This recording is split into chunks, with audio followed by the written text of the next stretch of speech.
శివుడిలా ధర్మమునందు అనురక్తి ఉన్నవాడు, శివుడిలా గురువులంటే ప్రీతి ఉన్నవాడు, శివుడిలా జ్ఞానమిచ్చి మోక్షం ఇవ్వగలిగినవాడు, విష్ణువులా పూర్ణుడు, విష్ణువులా పుష్కలుడు, విష్ణువులా ఏది కావాలంటే అది ఇవ్వగలిగినవాడు, అమ్మవారిలా శక్తి స్వరూపుడు, అమ్మవారిలా నిరంతరము ఎటువంటి కదలికలైనా కదలించగలిగినటువంటి వాడు, ఎంత శక్తినైనా ఇవ్వగలిగినవాడు, ఇన్ని కదలికలను ఆపి లయం చేసి మోక్షం ఇవ్వగలిగినవాడు, ఇన్ని చెయ్యగలిగినవాడు. కాబట్టి తనలో తాను రమిస్తూ పైకంటితో కాకుండా యోగ దృష్టితో చూస్తుంటాడు.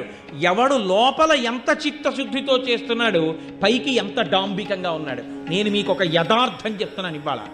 ఒక్కొక్కసారి ఏ దీక్ష లేకుండా అయ్యప్ప స్వామి గుడికి వెళ్ళినటువంటి కొంతమందికి, అసలు జీవితంలో అయ్యప్ప దీక్ష తీసుకొని వాళ్ళు కొంతమంది ఆ గుడికి వెడితే 50 సార్లు దీక్ష తీసుకున్న వాళ్ళకన్నా కూడా అద్భుతమైన